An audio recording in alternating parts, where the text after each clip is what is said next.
Ang alamat ng durian. Sa isang malayong lugar sa Davao ay may isang batang may kaya at ubod ng ganda.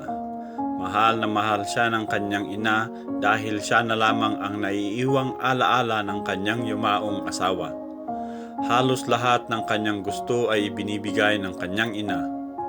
Wala na sanang mahihiling pa si Aling Rosa para sa kanyang anak, pero may ugali ang anak na kinaiinisan ni Aling Rosa, at ito ay ang pagiging tamad pagdating sa paglilinis at pangangalaga sa sarili.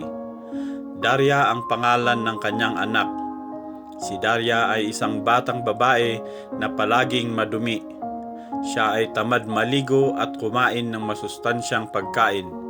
Palagi siyang walang kalaro kasi palagi siyang tinutukso ng mga bata sa labas dahil sa kanyang umaalingasaw na amoy at gusgusing itsura. Isa iyong dahilan kung bakit palagi siyang nagkakasakit. Isang araw, may sinat si Daria kaya lumapit ang katulong nila kay Aling Rosa. Nang malaman ni Aling Rosa, humiling siya kay Allah, ang kanilang sinasambang Diyos. Sinabi ni Aling Rosa na sana po huwag ninyong pababayaan ang aking anak.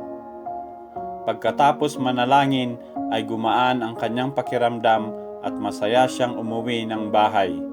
At habang nasa daan ay iniisip niya ang kalagayan ng anak. Hindi niya namalayan ang isang truck na rumaragasa sa daan.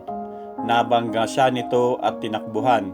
Walang tumulong kay Aling Rosa kaya siya ay namatay. Habang ang dalagita ay nagpapahinga, siya ay nahimatay at naging durian.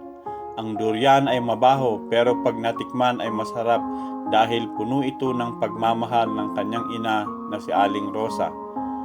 Natagpuan ng mga pulis ang puno ng mabahong bunga. Pagkatapos ay umalis na sila. Makaraan ang ilang panahon, dumalaw ang dating yaya na si Aling Mira. Nakilala agad niya ang mabahong amoy na prutas at tinawag niya itong Daria. Pinag-aralan ng mga tao ang mabahong prutas at nang natikman na ito ay ubod ng sarap. Noong una, akala ng mga tao ay mabaho din ang laman nito, ngunit nagkamali sila.